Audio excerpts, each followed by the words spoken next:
Hello, hello, hello. How is everyone doing? Another week, another episode. This is Stats Over Politics. As always, I'm your host, Shaun Holko. I'm back after a couple episodes off. I appreciate my guys and Alex for holding it down. Back for another episode number 137 of Stats Over Politics. Kevin has a fresh frame right above his right shoulder for the audio-only listeners. Javon is here. Alex Dent is here. And as Kevin is showing us for the audio only listeners, we have a special guest, aka Super Bowl champion, Super Bowl MVP, Jalen Hurts on his shirt. Your favorite quarterback's favorite quarterback. Yes, exactly. Your favorite quarterback's favorite quarterback. I want to start things off by just going around the panel. And I'll start off with you, Alex. How are you doing today? I am swell. It's a new month. It feels like it's getting to spring. So I am excited. I'm good. Good. I'm glad to hear that. Javon's dealing with a little bit of the technical. Oh, there he is. At least on my screen. I apologize if it was only on my screen. But Javon, how are you doing this week? Feeling all right. Just trying to figure out what the 49ers are doing. Aren't we all? Like everybody else. So, yeah, no big gambling hits yet, guys. I know you guys are like, he only talks about when he hits. What about when he loses? Well, if I was a loser, yeah. So we're just trying to figure it out day by day. It's good to see Shaun. I outed his location the last time I was here on the podcast. And Kev goes, "Hey, Shaun, if you know who it was, I didn't drop low. Shaun, it wasn't me." So yeah, I'm here for it. I'm just excited to get Shaun's perspective on a couple of things. We have a champion in the building here, Mrs. Dent, Miss Alex Dent. Talk about the Eagles. That's yeah. We're not talking about the Eagles yet. So, I'm excited to kind of just get a little bit more of Shaun's thoughts on a couple of things that we've been talking about. Oh, and I do want to say I want to give a shout out to all the fans that have been turning us up, especially in the Lamar Jackson, Jalen Hurts debate. It's a big thing in these internet streets that people. It's a big deal. It's a big deal to certain people. So, just want to say thank you. We appreciate y'all, and drop a like and a comment. Hit that notification bell for when we go live, as Shaun always says in the beginning of the show. Yes, sir. Yes, sir. And I appreciate you for saying all that. And I want to get to one YouTube comment that was touching on something you just said, Javon, where Smooth, a.k.a. Dad Dent, says, "Gang, gang, we'll be just fine. We have signed all the pieces we need for next year." Gang, gang being the Niner gang, San Francisco. As we see a bit of cringe on both of the Dent children's faces. But we appreciate you for always tuning in. Hold on, Papa Dent. I need you to figure out if you can send us gear of Kevin and Niners gear, because I know it's out there. It's out there in the world that he has a Niner sweat, something. The 5-year-old, 3-year-old Kevin, he's wearing a Niner jumpsuit out there. It'll ruin his life. Not a chance. It'll ruin his life. So just if you can get that picture, or we gotta flag down Mama. Well, we just got to make it happen, because I know it's out there somewhere. You're better off probably finding me in a Raider jersey. Truly. Well, while I would appreciate the effort of the Dent parents to show us some of those photos from the archive. I mean, we don't really have to go that far. We just got to click on the screen. It's right here on the panel. We just got to click the screen. There he is, Eric Armstead, Sacramento's own. Love it. See you repping, Kevin. Yeah. No wonder why they didn't win that year. I had a loser on me. Oh, yep. And Kevin, but before I get your thoughts, I wanted to take a moment to just share some of my thoughts that Toddy was alluding to, because I missed the Super Bowl episode, and I'm really sorry for that. Had a prior commitment of covering a soccer senior night, and so had to take care of business for my job out here in Sonora. I wasn't ducking nothing. Like, it is what it is. But what I wanted to talk about is just the game itself, because that was, as Kaz and Kevin both said on the episode right after, you just read my mind, belt to ass. Like, that is what I had hoped and prayed the 49ers would do last year to the Chiefs to get their revenge. And when you're talking about revenge, that's what Blue was hoping for too. And when you talk about getting revenge, that's the type of shit, not just a win, but belt to ass, just clapping them cheeks. They fucked them up. As Kaz and Kevin were saying on the episode right after the Super Bowl, the final score wasn't 40-22. The final score was 40-6. The game was so out of hand. It was such a boring game, and credit to the Eagles for making it a boring game. But it was such a boring game that I fell asleep with like 7 minutes left. I had been drinking. I had been taking, and, I fell asleep. And it's just because the game itself was just awful. The Eagles whooped the shit out of them. The commercials weren't that great. You had the Nazi QR code pop up. Just the Super Bowl was rough for everyone that's not an Eagles fan. But going into the game, I heard someone say that for the first time ever, all of America was rooting for the Philadelphia Eagles. I wasn't really rooting for anyone because I hate both teams, but all of America was rooting for the Philadelphia Eagles. They got the job done. Credit to them. Credit to you, Kevin. Credit to Kaz. I wish I could have said congratulations to him on the screen, but I hope you're tuning in, Kaz, or you hear this, because you guys deserved it. I'm genuinely happy for you. You got what Toddy and I wanted so bad, and going into it, I was saying, deja vu. It's about to happen again. Like, team thinks that they're going to get the revenge. They have the best running back in the NFL. And then Patrick Mahomes just pulls it out late. Somehow, some way. The Chiefs just didn't have that opportunity because all those points that they got in garbage time, it was just that. It was garbage time. And so they didn't give Patrick Mahomes a chance to get his magic going. I even saw Nick Wright, one of the biggest Chiefs fans, that's a sports media personality, and he said, 10-0. We're losing 10-0. That's exactly what I wanted. This is when Patrick Mahomes turns it up. And then they continued to just get smacked. So credit to the Philadelphia Eagles. Congratulations, Kevin. I'm really happy for you and Kaz. And I know too many Eagles fans at this point, and I'm happy for all of you guys, especially for my friend Matthew Pearson, who I've known for years and years, and he's been through the shit of it.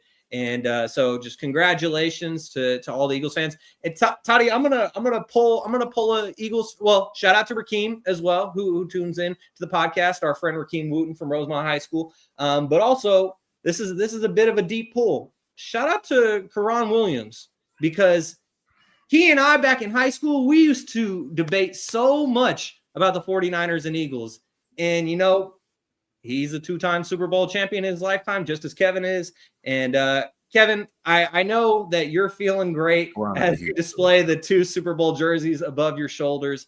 And I was a little disappointed to see the Dawkins jersey come down, but it makes sense now. I got another frame on the way, but I gotta find someone to put the frame up. So it's gonna be a while till we see the Dawkins jersey back up. I mean, in all honesty, unless you got like another one to kind of bookmark the 2 or bookend the 2 Super Bowl jerseys on both sides, like I think it's perfect the way it is. I mean, even just with you doing a bit of a shrug, but also a display of the 2 Super Bowl jerseys, it's like, here's our 2 championships. But Alex, you look like you have something to say. No, I got him that Dawkins jersey. Oh, okay. I'm sorry. It up. It's Super Bowl jersey, Alex. I gotta represent. Is it signed? It's not signed. You're right. Well, like I said, I got it on the way. But as soon as it's on the way, we're gonna have to wait for someone to come and put it up. But as soon as someone comes and puts it up on the wall, we're all good. Because if Kevin put it up, it'd be cricket, it'd be a bunch of holes in the wall. Gotta have a professional come and do that. I know who the for sure.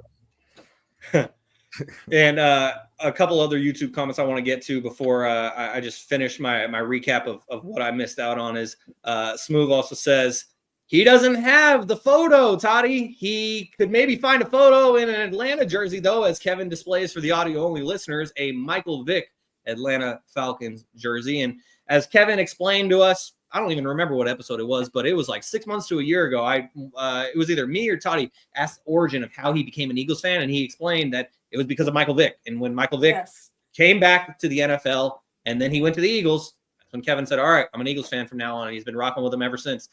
So credit to Kevin for that. And Smooth also says, you have to blow the Chiefs out or risk Patrick Mahomes doing his thing at the end. And that's exactly the case. And so credit to the Eagles for doing that. Kevin, you have covered in depth how you're feeling about the Eagles Super Bowl win. I just want to say congratulations for myself. You're actually now a 2-time champion in the year of 2025. As for the audio-only listeners, I'm wearing my Cotton Bowl champs shirt, and it says on the way to the A because the Ohio State Buckeyes went on to win the national championship. And it's noted that Kevin is a Buckeyes fan just like myself. And so Kevin is now a 2-time champion in the year of 2025. It's off to a good start now, Kevin, for you, isn't it? 3 months in? Yeah, one. It's a great 2024. Duke's going to win. And then that's it. Then we're back to football because the Kings are, I guess we'll get into them later on. Well, that is a absolutely perfect transition, Kevin, because let's get into the Sacramento Kings because what did you want to say there? Shaun never asked me how I was doing, so I was holding on to this. Oh, you guys haven't seen Shaun in a while. Got a new haircut. I was going to peep that because someone else is wearing a bonnet, and I didn't know bonnets were allowed. So I was like, oh. I also was going to say there's been episodes where Alex like, Kevin, I already got my bonnet on. I can't go. And then Toddy comes on with a bonnet. I didn't know. I had to give a quick hair update before we get going, Shaun. So let's get things going. Yes, sir. And that's why people got to tune in on YouTube and Instagram to be able to see it for themselves. After 2 years, I finally got a haircut. I chopped off the man bun. I stuck out like a sore thumb here in Tuolumne County and Sonora. up in the foothills near Yosemite National Park. It's not why I cut my hair. It was just time after 2 years. But yeah, as Kevin mentioned, actually I had the haircut the last episode I was on at the beginning of February, but then I had my hat on and I showed Javon and Kevin after we were no longer live. And so, yeah, and a couple other housekeeping notes that I want to get to just from myself from missing 2 episodes in 3 weeks is that during this time, I was texting with Javon and Kevin and Alex. I'm not sure if you caught wind of this, but your school, West Campus, came to my city, 5,000 people in this tiny town of Sonora, and the West Campus boys basketball team came in and they ripped the heart out of the Wildcats, and Javon and Kevin were placing live bets throughout the game. And yeah, you know, the Wildcats, they just couldn't close. They lost in the first round of the D4 playoffs. I didn't see, well, actually, I don't need to see because I know that Natomas made it to the section final. So Natomas ended up knocking out West Campus in the second round, but West Campus, they came to my tiny town of Sonora, and I was able to cover the game. I sent Javon and Kevin a photo of it, and I was like, hey, your school's here. And so that was kind of cool for me just to have a piece of home come by. Even though I went to Rosemont High School, I have plenty of friends that went to West Campus, so it was cool to see the Warriors. But Alex, you are a state champion when it comes to your time at West Campus. Here we go with this shit again. I mean, every episode, they get it. I mean, I hear this every day of my life. It's Monday at 7. Stats over politics time. I'm just all right. kidding. Well, I'm just kidding. Alex, show us your ring again. Go get it. I don't have it. Well, I do. It's back there. Yeah, we know. We saw you get it up last. Well, and oh, there she goes. Well, you know what? Let me go grab it. You guys want to see it? No. I moved my desk and everything. You got me all messed up. Bow. See that? You should have a middle finger. Bow. Oop. Well, it's too bright. Pinky ring till I die. I don't know if you guys see that. It says 2017. Does it have the score of the game on it, or just the record? No. The other ring when they won back to back has their record. Ours, we were poor. You're the original. This was like, this is all we got. The guinea pig. You know, like we just wanted a ring. Honestly, I told my principal, I was like, I just want bling and I want it fat. I don't care what's on it. Yeah, and as this Dad Dent says, this conversation. Okay. Well, gotta highlight a couple of these comments though. As Dad Dent says, "Stop hating, son. You had a chance. Also, family superiority." And Uncle Manny, we appreciate you as always for always tuning in. And Uncle Manny even dropped the link to the broadcast in our Stats Over Politics Fantasy group chat today. So we appreciate you for that, Uncle Manny. As he says, great to see the crew all back together. Have a great show. And finally, Dad Dent also reaffirmed your comment, Kevin, as he said he might make 3 because of Duke. Yeah, Cooper Flagg and the dude who has the last name that starts with a K. What is it, Kevin? Newble? I wonder what the team's odds are to win the whole thing. If Duke wins, I might sprinkle something on favored. Well, unfortunately for Javon, Kyrie Irving suffered a knee injury tonight. And Thank you. yeah, well, I mean, Ramadan Kyrie. Yeah, so Kyrie left in the first quarter of his game tonight against the Sacramento Kings as he suffered a left knee sprain. And I saw a clip on Twitter where Kyrie had a tear coming down his face. And I don't know if that's just because there was the pain or if he knew that his season was probably coming to an end. But he was still able to attempt a couple shots from the free throw line. But as we all hope the best for Kyrie. But now the Sacramento Kings are up 94-66 in Dallas against the Mavericks at the end of the third quarter. And so the Kings are on their way to their 4th win in a row. Unfortunately for the Kings, they also are dealing with a significant injury as Domantas Sabonis left Saturday's game against the Houston Rockets with a hamstring strain. He is out for at least a week to be reevaluated in a week from Saturday. So he's out for at least a week. We shall see what happens there. But before we get into the Kings talk, I got to highlight one more comment. And I know Javon just saw it. But this is one thing I wanted to say, though, Kevin, is Alex has been a recurring guest so often that while I'll show her some respect as the national champ or the state champion that she is, Now with Toddy having his bonnet on, there's no excuses for you anymore, Alex. You got to roll through with it on. Kaz, I hope Kaz is tuned in. Our other recurring guest, Kaz Johnson of Kazzy Bear TV. He's tuned in right now on YouTube. We appreciate you, Kaz.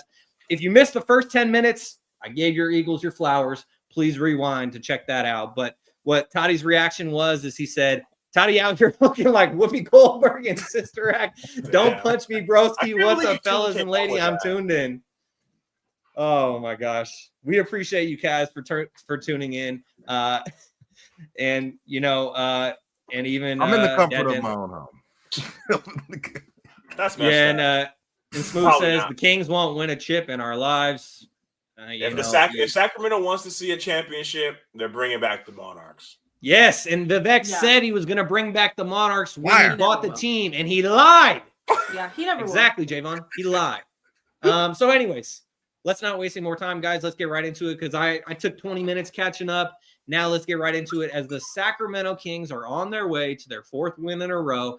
But Domantas Sabonis is out for a week. And so, Kevin, as my fellow Kings fan here on the panel, I'm going to toss it to you first. Just what are your thoughts on the Kings' latest 4-game winning streak, but also being without Domantas Sabonis for at least a week with a hamstring injury?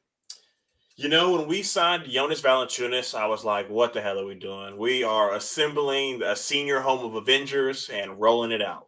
But, you know, it all worked out.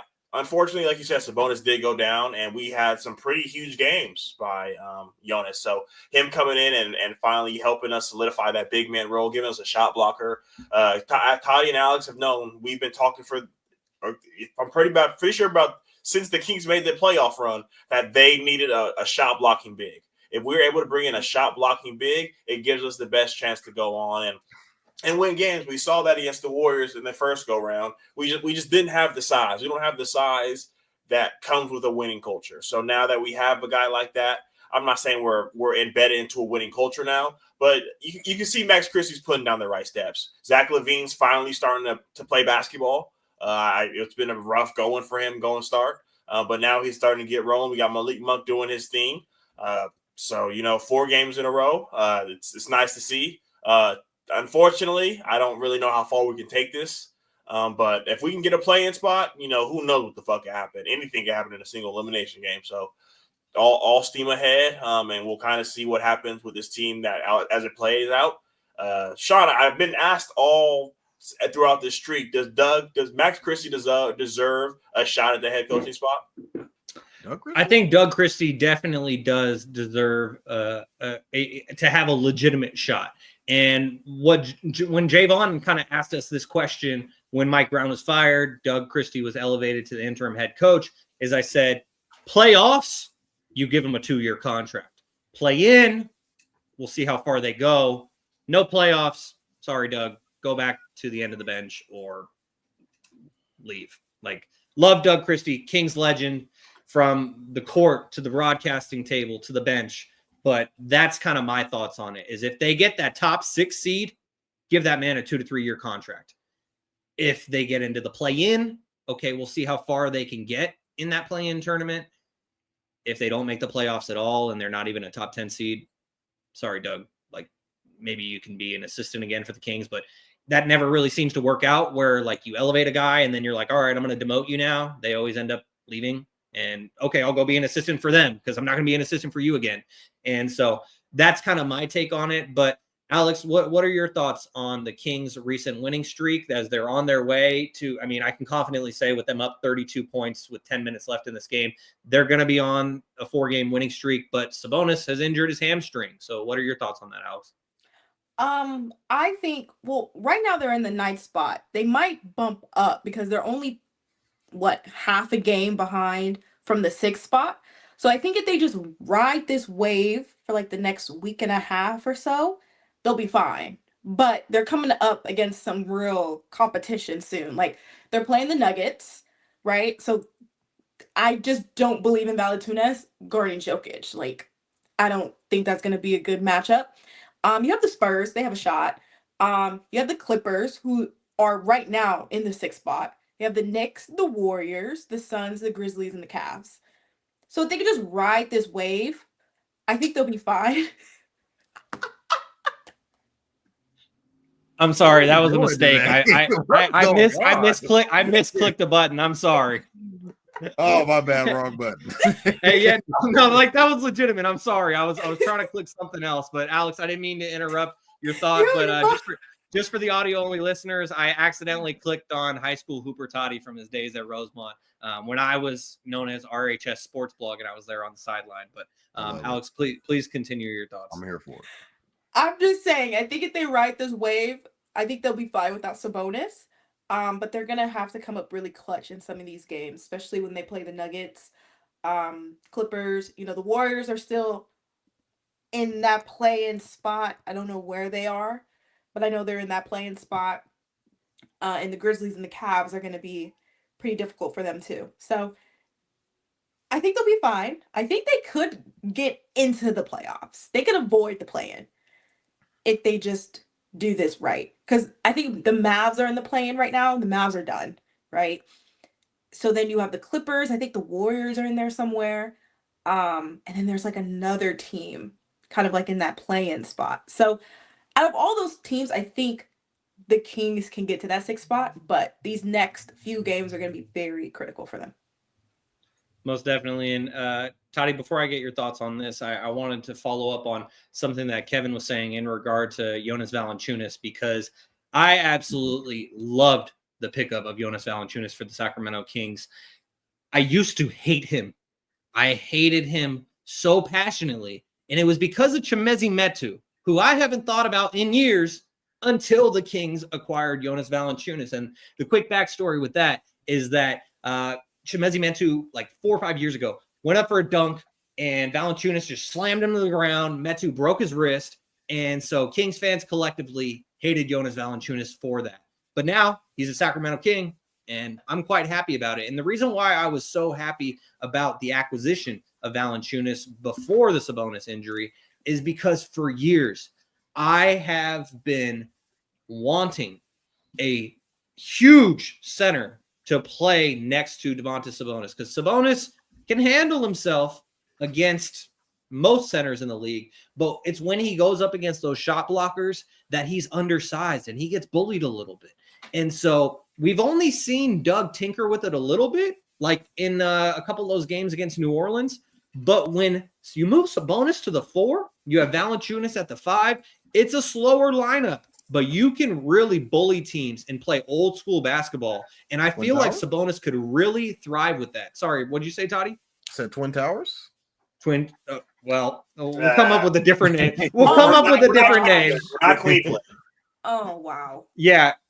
Cleveland does have like the NBA. Yeah, if you call it the Twin Towers, call it whatever you want. Cleveland does have like the ideal pairing for that. We're like a motel and a 4-star hotel. Oh, okay. I mean, you got to give Sabonis a little more credit than that. 4-star hotel. I'm talking about Jonas is the motel. Okay. All right. Fair. You know, but yeah, I love the acquisition of Valanciunas because of that. When the Kings traded for Zach LaVine, and in the trade, they obviously traded away De'Aaron Fox, I was optimistic about it just because I was like, you know what? Kings got an all-star back when they dealt away an all-star. Yeah, I may not love Zach LaVine's defensive abilities, but he's a scorer, straight up. And Jake LaRavia, underrated acquisition. And so the Kings, as we're seeing during this 4-game winning streak, they're starting to piece it together a little bit. But Javon, as the other Celtics and unbiased fan on this panel, just what do you think overall about the Sabonis hamstring injury, but also the Kings winning 4 in a row?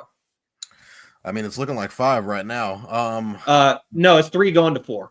Oh, so you're mailing this one in. This is 4. Yeah, 30 points. He's mailing it in. I think they're going to miss Sabonis definitely on the glass. I mean, he averaged 14 rebounds a game. I mean, a couple weeks ago, he had 28 rebounds in a game. Like, what are we doing here? Scoring, I think LaVine, guys like Monk, DeMar, who I think is probably the best scorer on the team, can fill in the scoring void, but I just think they're going to miss him on the glass.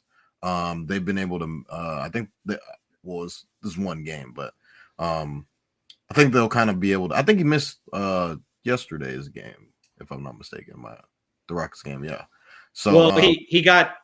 I got hurt didn't. in the To Rockets be game. honest, yeah, I was gonna say. To be honest, I didn't see the Rockets game, but I got the notification that he got hurt like in the first quarter of the Rockets game. Yeah. So I think there will be some adjustments. I mean, the team is already adjusting itself with just ingratiating Levine in the lineup, him trying to get his feet wet, adjusting to how everybody else plays around him.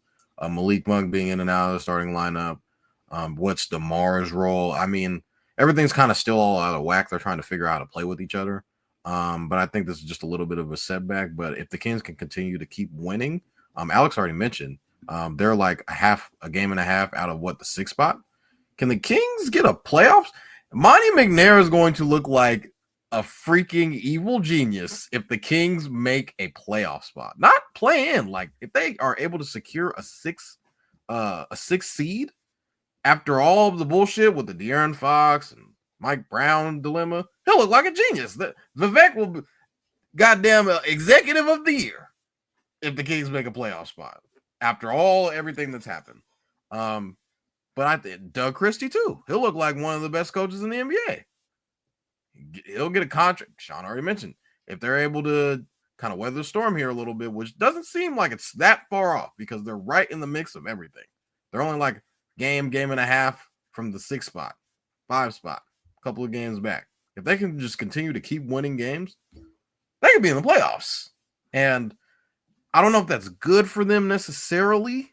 Kev might have something to say about that, but I think given their circumstances on where they would be picking and where they would have hoped to have been picking after the De'Aaron Fox trade and them not really getting the protected first round or not getting an unprotected first round pick, that's kind of, it's like if you suck, your pick's going to be good, but you're not getting your own pick. But if you win, then it might not be as bad because you're not going to pick anyway. So Kings got to try and win.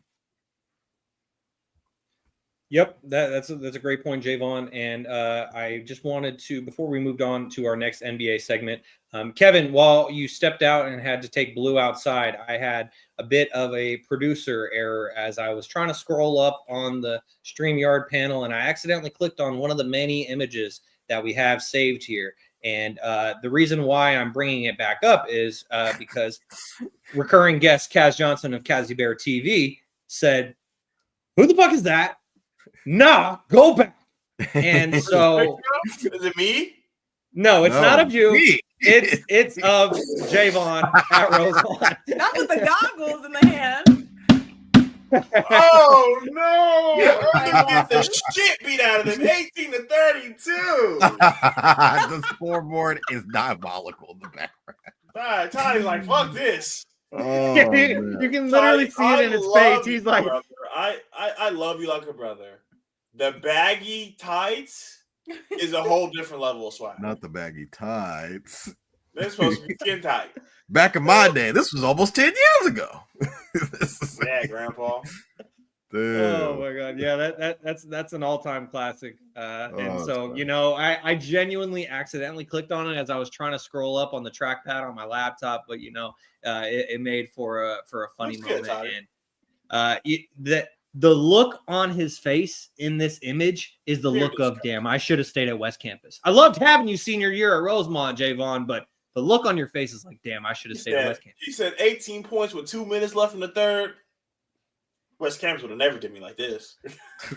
or even the Sac High Dragons. But we're going to keep things moving here on episode number 137 of Stats Over Politics. Shaun Holko alongside Javon Toddy, Kevin, and Alex Dent. Now, guys, let's move on to the next NBA topic, which is Joel Embiid. Always injured. Joel Embiid. Love him as a player. Always injured. Joel Embiid is out for the season with a knee injury. Toddy, what are your thoughts on your Eastern Conference rival? They're down bad. Hang him up. It's time to pack it up. Philly, it's over. It's been a good ride. Had the process years, Ben Simmons, Brett Brown. I don't know what more can we do here? I feel like it's run its course. I think it's time for a fresh start. I've seen people say that he should retire. I don't know if it's that bad. The Sixers are filing. They're filing for like a medical emergency or something like that, saying that that Joel could be medically retired so they can get some of the money back that is already owed to him through his contract, which is kind of crazy. I think it's a lot going on. A lot going on right now. And I think everything that they did in the offseason, trying to acquire Paul George, or not trying, they acquired Paul George, got rid of Tobias Harris, and Tobias Harris has been playing noticeably better than Paul George. Given the money that Paul George is going to be owed over the next, I think it's 3 years, kind of makes me think that Steve Ballmer must have knew something that we all didn't know. He looks like a damn genius. I mean, from where the Sixers are at and to where the Clippers are currently at, I think it's just time for them to kind of blow it up. You'll get a haul for Joel. Now, I think medical is going to play a huge role into it. How bad is it? If Mark Williams is physical, Joel Embiid ain't passing no damn physical. Yeah, I don't know how bad it is, but I think you can get a lot for him. The question is, what else are you going to do with the roster? Do you get rid of Maxey? I think Maxey's that's all you got. I think that's their only really good piece, because they're going to look at Paul George and they're just going to just scour and just stick their nose up at you. And who would have thought that 2-3 years ago?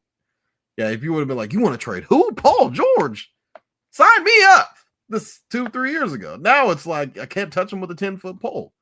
Also saw another tidbit on OKC has next year's Sixers pick, top 6 protected.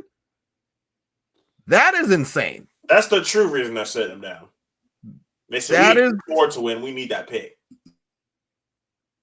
I think, and it's very possible that OKC could get that. OKC gets that pick, man. That, the rich get richer.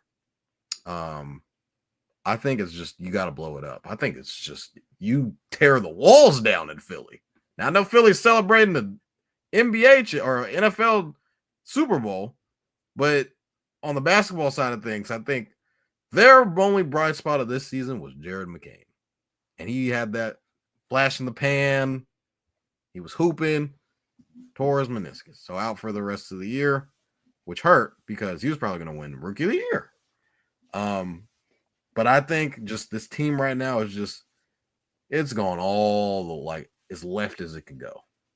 And I think a huge reason of that, obviously, is Embiid just not being able to get on the floor. He already came out before the year and was like, hey, we ain't playing back-to-backs. Sorry, I don't know what y'all want me to do. We ain't doing it.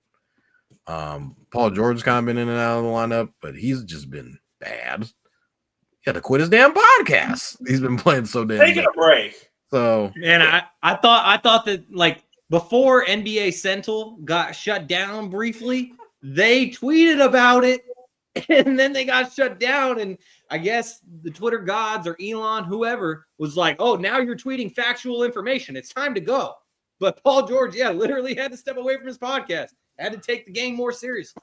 I don't like what could you do with this roster? You can't do anything. Like, they're sitting them out. They're sitting out, like Kevin kind of mentioned a little bit briefly just now, a couple of minutes ago. They need that damn 6. They need that pick.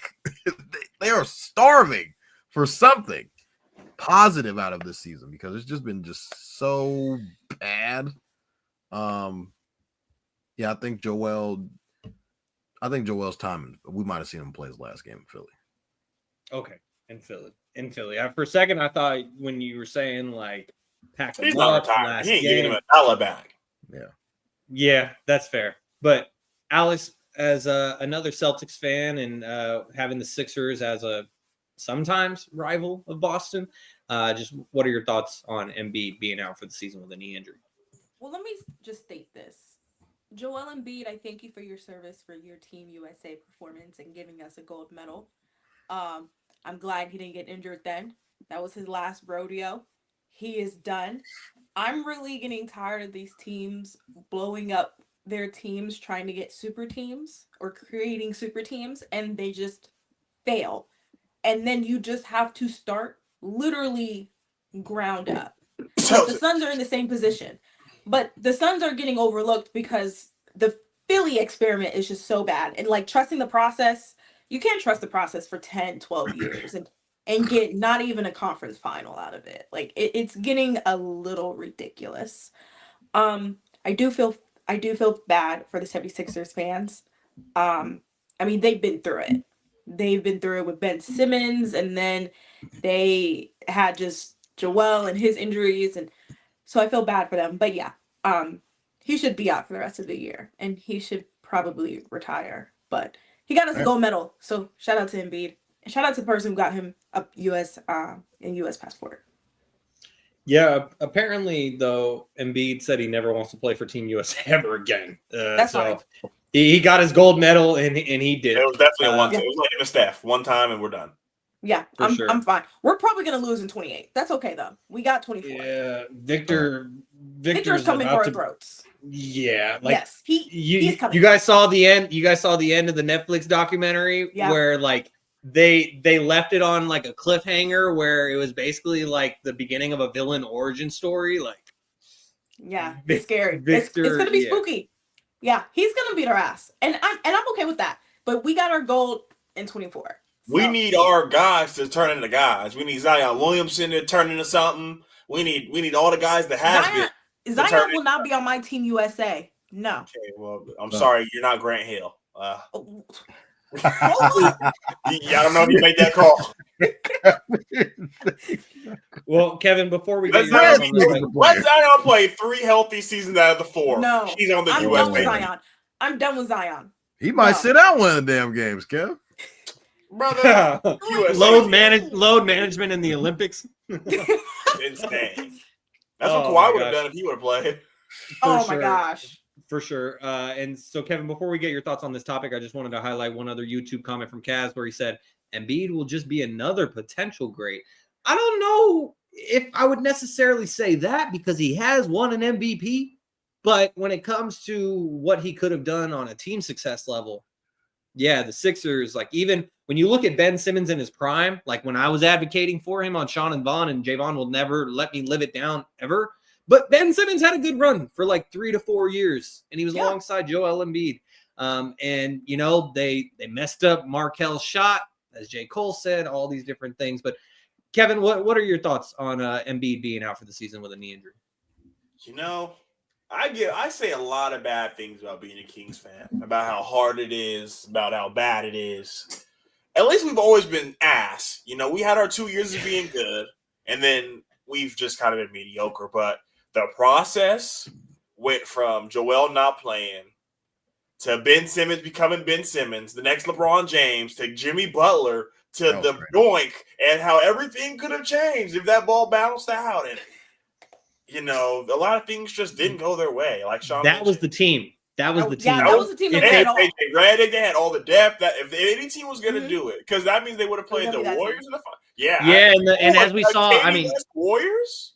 Yep, exactly. That was the team. If they were ever going to do it, that was the team. And also, just one thing I want to follow up on what you were saying, Kevin, is like my friend Matthew Pearson, who I mentioned earlier, who's an Eagles fan. He's also a Sixers fan, and he's a Philadelphia Phillies fan, and so he suffers constantly. So I was glad to see him at least enjoy some Philadelphia sports team. But go ahead and finish your thought, Kevin.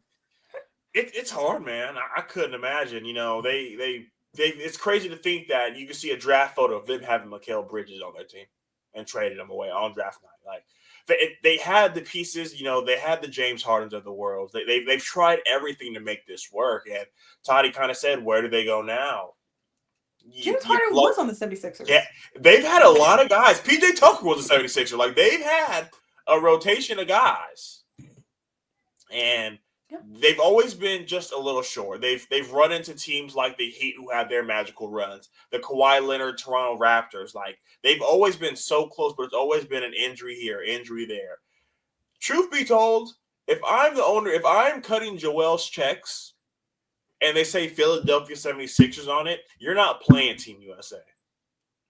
You didn't give me 60 games, brother. You didn't play enough to be eligible for an award, but you want to go play for a medal in a country that you weren't born in? Nah, brother. I'm sorry. They're going to have to keep Kawhi. Now it's Team USA fault? I'm just saying, bro. Hey, don't be blaming us. I'll tell you what. If he had Steph Curry and LeBron on his team, he'd be playing. Who wouldn't? I'm just saying. And he limped his way through USA. And that should have shown that he shouldn't have been out there. But what was he doing? Trying to get a gold medal. Out there medal. getting booed. Having a gold medal. Winning a gold medal. We can't have these other countries beating us. Well, yeah, but France is going to do it in 2028, as we already alluded to. Definitely. There's a lot of things wrong with this Philadelphia Sixers team. And it's not just Joel Embiid's fault, but it's easy to blame the superstar. It's easy to blame the guy who told us to trust the process, like Alex said, for the past decade. And you have one conference finals to show for it. It's like... Not even one. That wasn't a conference finals with the doink? No, that's the second round.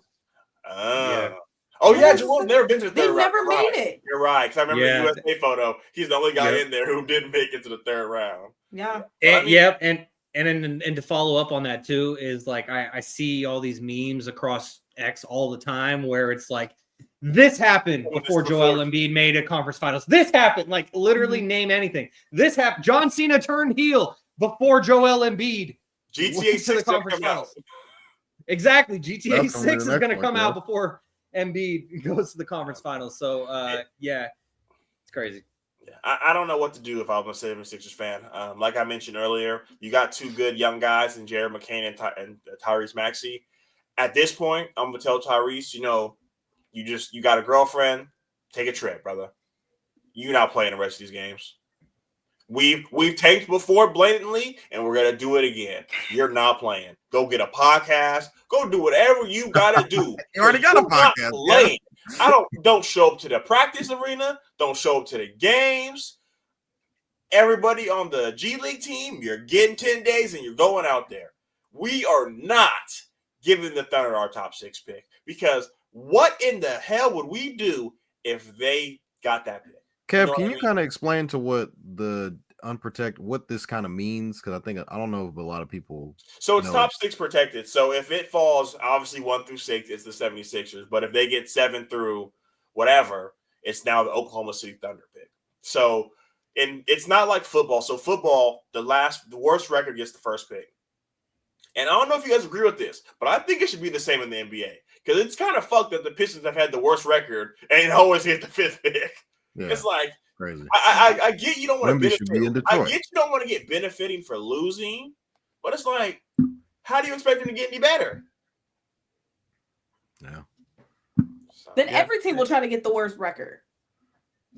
We get more talent. No. Could you imagine the Panthers? You know how many teams will be taking without Bryce right now? Young? Just. I just think if you're going to be at the bottom, you should. Or if not the lottery system, they should do something else. Like maybe a lottery like the top 5, but there's no way like I said, for the Pistons, for them to have the worst overall record 2 seasons in a row and get the 5th pick. I mean, they did pretty well. That's why people say this shit's rigged because the San Antonio Spurs got the number 1 pick. Could you imagine K with Victor? Victor Wembanyama would have went nowhere else besides the Spurs. Stop it. And I called it. Well, it's rigged. That's what I'm getting at. He should have been a Piston. He should have been a Piston. But my thing is you need to still draft well. The Kings are ass because they never. We don't get the number 1 pick, Alex. I'm not saying you guys get the number 1. Yeah, but we got number 2 and we skipped. We got up there. Okay, but the conversation's about number 1. All right. Increases all the time. Well, it's truly hard to fuck up the number 1 pick. You have everyone on the board. It's hard to fuck that up. The Cleveland Cavaliers got that number 1 draft pick a few years ago, and who was he? Do you guys remember? Anthony Bennett. Yeah, 2013, Anthony Bennett. Never forget. A few years ago. It's hard. If you mess up the number 1 draft pick, that's because the draft sucks. Truly, and it's just a guessing game. Well, the last year draft pick wasn't that great, but you had Jared McCain go at 19? Ricochet. Yeah. So I mean, saying, I guess you need that, but I mean that's really- also a bad class, so it's hard. But I'm talking about like this year's class. Michael all Jordan know should have been Jordan drafted over Shaun. I just think it's because I mean it's just more beneficial. That's the way to get the game to be most equal because the worst teams are getting the best young players. Versus But it the all Spurs. works out in the end.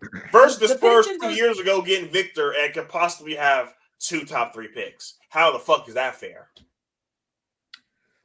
Well, that and But that's a whole just other to- rant for a whole other time. Well, Yeah, but exactly, Ted talking and you. we've talked about this in our various group chats too. But like once Victor was ruled out for the rest of the year, and we're about to get to the Spurs next with Gregg Popovich, that Kevin was saying, "Oh my God, like the Spurs, are they going to tank right now? Are the Spurs going to end up getting Cooper Flag next?" Like that would be so unfair. And if the I would hate Spurs that. somehow ended up with the number 1 overall pick, that would just be absolutely stupid. Like I would love that. ridiculous. But speaking of the Spurs, Gregg Popovich, arguably the greatest coach of all time, is not returning for the rest of this season after he suffered a stroke back in November.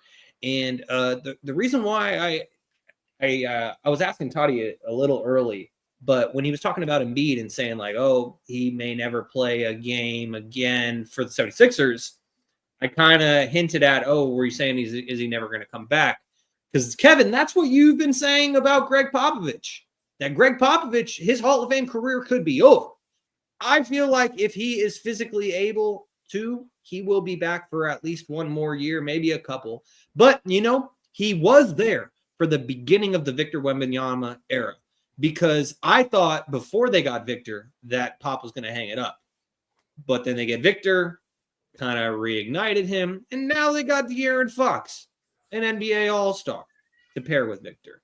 And so what are your thoughts on Gregg Popovich not returning for the rest of this season, Kevin? I knew this was coming. I know a lot of you guys are thinking like he can bounce back from this, but he's also very old. And I don't know if you guys know someone who's had a stroke. It's when you have a stroke, what you do is you try to not put yourself back in that kind of environment. And you want him to go back to coaching. He has nothing else to prove. Like Shaun already said, he's arguably the best coach to be in the basketball. Like he's up there with the best of the best. You can't mention NBA coaches, NBA Hall of Fame coaches without Gregg Popovich. Even on the USA World, like he's done it all. He's had the dynasties, A, B, C, and D. He was there for Victor Wembanyama. He was there for David Robinson, Tim Duncan. The Spurs are what we know because of Gregg Popovich. Excuse me. So it's sad to see. I really hope that he can turn it around. But then on the other hand, you have to ask yourself if the Spurs are lucky enough to get 2 top picks, is a 76-year-old, I believe he is, the right guy for a bunch of teenagers. So we're gonna see. I know he has the record. I know he has the pedigree. If he came out there tomorrow, we're all good. No one's giving it a bat in the eyes, but he's given the game enough. And it would be nice for him to pass the torch. I know they were really expecting to give it to Will Hardy before he departed. So I don't know who they give it to. That is a hell of a coaching job, a coaching destination. And Shaun, Alex, I already told Toddy who the next Spurs coach is going to be. And it's going to be unfortunate because we just had him in our building. It's going to be Mike Brown. Oh. It's Michael Malone all over again. They're going to say, fuck Zach. Let's go build the dynasty in San Antonio. Man, that would make me so upset. Like, I'd be happy for Mike, but that would just make me so upset because, like, that's why De'Aaron Fox didn't want to stay in Sacramento anymore. He wasn't going to sign the extension until they extended Mike Brown, so they begrudgingly gave Mike Brown the extension. And then when they fired him, that's when Fox knew, all right, my time in Sacramento has come to an end. It's not going to work out anymore. And for Mike Brown, a former Spurs assistant coach who won the 2003 championship on that staff, to come full circle and to end up back in San Antonio and be the predecessor to be the one to replace the predecessor being Gregg Popovich. Oh my God. I don't think he comes out of coaching unless it's for Golden State, a place where he has a rapport, because he's getting paid for the next 4 seasons. He doesn't have to coach. So if he's going to come out and put himself on a limb again for somebody else, I think it's one of those organizations. Yep, that's absolutely a fact. And I don't blame Mike Brown, because despite how it ended in Sacramento, he proved by coming to a team that hadn't made the playoffs in 17 years that he can lead anyone to the playoffs, basically, at this point. I mean, JB Bickerstaff is right up there, too, in terms of what he's done with the Pistons and what he did with the Cavaliers in terms of resurrecting teams from the dead. And Mike Brown has that same reputation at this point, and so he would deserve it. Alex, what are your thoughts on Gregg Popovich not returning this season, and do you think that he's done? Really depends on who they get in the draft. Obviously, it's very far-fetched that they get Cooper Flagg, but if they get Cooper Flagg, he's coming back at least for a year. I think he's getting up there. But I thought he would have retired if they didn't get Victor Wembanyama. So he's already was in retirement mode.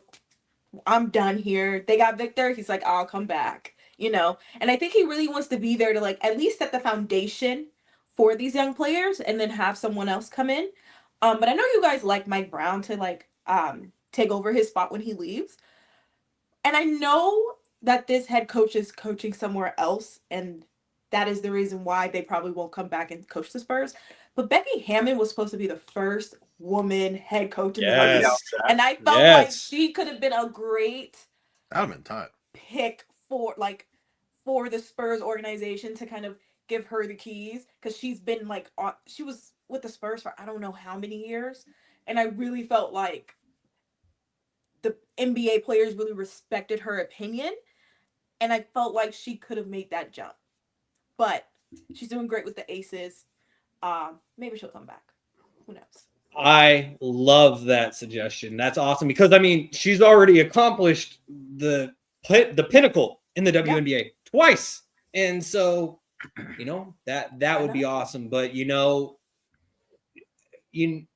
at least with the way that the schedule is set up, that Becky could at least coach one more WNBA season, but then before potentially taking over the Spurs next season. Because if I'm her, I want to stay with the Aces for at least one more year, because Kelsey Plum is gone, but they got Jewel Lloyd with Jackie Young and Asia Wilson and Chelsea Gray, the point guard. Oh, don't get Shaun started on WNBA. Don't get me started. Man.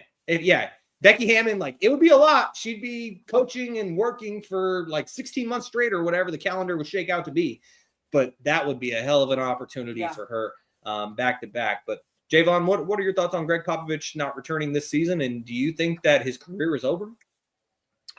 I knew it wasn't coming back this year. They kind of just made it official these past couple of days. I think he is probably going to come back. Now Kevin did bring up an interesting point. Gregg Popovich is very old. When you have a stroke when you're older, it's really hard to come back from. So it really kind of all just depends on Pop's health, how he's feeling. You guys all brought up a bunch of great points. Gregg Popovich doesn't really have to prove anything necessarily to anybody. He's been there, done that. I just think him just as a competitor, as a coach, is wanting to face the challenge of what he can do with this newly constructed roster with De'Aaron Fox, and they're probably going to get another high draft pick. And if that draft pick is as high as number 1 and they get Cooper Flagg, it's going to be tough to not want to come back to do, but it really doesn't matter depending on how bad his health is. And it kind of, I imagine he is going to come back regardless. That's just my opinion. I just think he's a competitor at the end of the day, and he wants to be the best. He's one of the best coaches of all time. I still think, the greats, they fight through adversity no matter, what the circumstances are.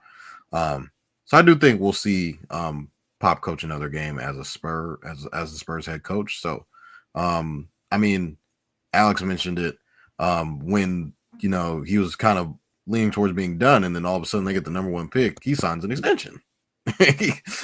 He's already back. So getting a chance to coach a guy like Wemby in itself, I think they're probably going to end up shutting down probably Fox as well too.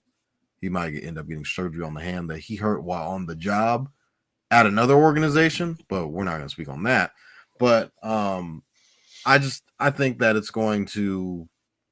they're going to pack the season up for sure and kind of just rock out with, the young guys. Probably Castle will get a bunch of minutes, a lot more experience. Guys like Sohan and Vassell, they'll get a lot more. You'll see a lot of them kind of just going through the motions. But I think the Spurs are going to just retool, reload next year, and they'll be probably one of the better teams in the NBA after free agency and after, the NBA draft. I think they'll be one of the better young teams in the NBA for sure. So I think Bob's going to end up coming back. Yeah, I sure hope that he ends up coming back because, as we've already discussed, he's an all-time great, arguably the greatest. I mean, Pat Riley might be the greatest when it comes to the body of work. Phil Jackson is up there too. But when it comes to just being a straight-up coach alone, it's Gregg Popovich, it's Phil Jackson. Phil Jackson boasts 11 rings as a coach, and then he had the 2 I believe, as a player, so 13 total for Phil Jackson. But Gregg Popovich is right up there with top 3 at least. And so I really hope that he ends up returning next season, regardless of if they get Cooper Flagg. They already have a great team with Wemby, generational talent, and De'Aaron Fox. But Kevin, you are onto something right there. I mean, honestly, both of the Dents are onto something. Becky Hammon, Mike Brown, got that Spurs legacy behind Becky him. Hammon would be fucking dope. That would be dope as fuck. Because not only would she be the first woman coach, they would be a contender within the next 2-3 years. Easily. So. Yep, exactly. And so as we keep things moving here on episode number 137 of Stats Over Politics, Shaun Holko alongside Kevin and Alex Dent, as well as Javon Toddy. Toddy, I hope you are around because if you're not, Kevin end up picking up on the lead because it's time for Shaun's Pop Quiz.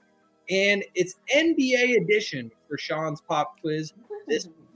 And we are going to start things off. I got a couple of team-centric questions. And I'm going to be honest, I don't know if I'd be able to answer these, so we'll make them real quick. I might be able to answer one of them. The other one, I'm going to start with. You might want to turn the music down a little bit, Shaun. It's hard to hear you. Okay. Thank you. I appreciate that. Kevin. I'm going to talk a little louder until I get a chance to turn it down here on my panel. But, yeah, so I'm going to be honest. I probably would not get this first answer myself, but it's timely because Zach LaVine was named Western Conference Player of the Week today, and a lot of that has to do with his 42-piece against Charlotte. And Zach LaVine, with those 42 points, he shot 6 of 19 from the field, 8 of 9 from behind the three-point arc, and he was a plus 36 in that game. And Zach LaVine became the first King with a 40-point game on at least 80% field goal percentage. And Toddy, for the audio-only listeners, he had to step away, probably tending to his young son, Mako. It's unfortunate timing for him because right now you look at the scoreboard, Toddy's up with 16. Kevin has 12. Kaz has 2. And Alex, this is your first episode with Shaun's Pop Quiz in Season 3. And so Alex could end up shooting up the leaderboard as well. And so Zach LaVine is the first King with a 40-point game on at least 80% field goal percentage since 1993. I'm going to give the year because this is a hard one, but he's the first King to do this since 1993. Who was the player that did that most recently? Oscar Robertson? Oscar Robertson didn't play in 1993. Oh, sorry, my bad. It's all Mike, it's all. That's 2000s. I have no clue who played in 1993. 1993? Would I know? Oh my goodness. Is it Mitch? No, Mitch was like in the late 90s. Damn. That's a great guess. I was gonna get Mitch Jersey. I was gonna get Mitch. Is it not Mitch? Yeah, Mitch Richmond it's is not. not correct. Alex, that was a great guess because, in all honesty, if I was presented this question, I would have two guesses. I would have Spud Webb and I would have Mitch Richmond. And it's neither of those guys. I'm just going to give it away on Spud Webb right there. I'm going to move through this question pretty quickly because I would not get this question. I'm not going to waste your guys' time. The main reason why I wanted to ask this question is just because of the timeliness of Zach LaVine getting Western Conference Player of the Week today. But Wayman Tisdale was the last Sacramento King to score at least 40 points on 80% field goal percentage. He did it in 1993. Like I said at the jump, I would not have got this question myself, but I kept it on the rundown just because of the timely news of today. The other Sacramento King related question on Shaun's Pop Quiz this week is about the Kings' new starting center. Hopefully it's just briefly, but Jonas Valanciunas off the bench on Saturday. And obviously this was in place of Domantas Sabonis, who left injured early, so it was almost like he was a starter in this game, started the second half. But Jonas Valanciunas off the bench had 15 points, 14 rebounds, 4 steals, 3 blocks, and shot 7 of 10 from the field. He is the first center with a 15, 10, 4 steals, 3 blocks game off the bench in Kings history since this player did it in 2001. So I'll repeat the question one more time. Jonas Valanciunas is the first Kings center with at least 15 points, 10 rebounds, 4 steals, and 3 blocks off the bench since this center for the Sacramento Kings did it in 2001. Brad Miller? Nope, that is incorrect. Alex, do you have a guess? I have no clue. All right, Kevin, do you have another guess? And it's not power forward, it's strictly center. It's a center. Is he American born? Yes, he is. It was a center, and he came off the bench in 2001 for the Kings. Brad Miller was a good guess, though. And since we know that he came off the bench, and Alex just asked if he was American born, that eliminates Vlade Divac. That would have been my guess. Chris Webber was a power forward. Chris Webber also never came off the bench. Yeah. So I want to throw this name out there. I know it's wrong. Do you guys know who Big Country is? Oh, yeah. I think he played for Yeah, the for sure. Pacers, though. Yeah. But I know. I have no clue. Some kind of trick question that when Boogie came off the bench one time. No, because it was in 2001. When did he come? Boogie got drafted in 2010. What are you talking about, Kevin? Dude, I'm trying to put him gasping Kevin, across. we don't know. We're not those so type of Kings fans. Okay, well, I'm a diehard, and this isn't to discredit you, Kevin, as a Kings fan, but I would get this one, and especially with this hint. This guy just went through a major medical surgery that basically saved his life. I can't remember off the top of my head if it was a liver transplant or heart, something like that, but he just went through a major medical surgery that saved his life. And Kevin, you look stumped. So yes. Okay, last hint. He's known for being bald with a shaved head. Oh, no, that probably wasn't a center. All right. I am going to give the answer. It was Scott Pollard in 2001. Oh, yeah, no. Had at least 15, 10, 4, and 3. So we're going to move on to the next question. No one picks up a point there. All right, final 2 questions, and this is Dallas Mavericks related. So there are 2 guards in the NBA this season that have recorded a game with over 40 points, over 5 rebounds, over 2 steals, and over 5 threes. The Dallas Mavericks traded them both away. And Kevin, I see your reaction. You probably saw this exact same tweet that I did. And so just to give the benefit of the doubt, I'm going to throw it to Alex first on this one, just to give her a shot before you nail both of these, because you seemed very confident with your little happy dance there, Kevin. But Alex, I will read this question one more time. So this is related to the Dallas Mavericks, who traded both of these players away. And there are only 2 guards this season to record a game with over 40 points, over 5 rebounds, over 2 steals, and over 5 threes. Alex, do you have a guess on who one of these 2 guards could be? Jalen Brunson and Luka Doncic. So ding, ding, ding. Luka Doncic is correct. Jalen Brunson is not correct. So Alex picks up a point.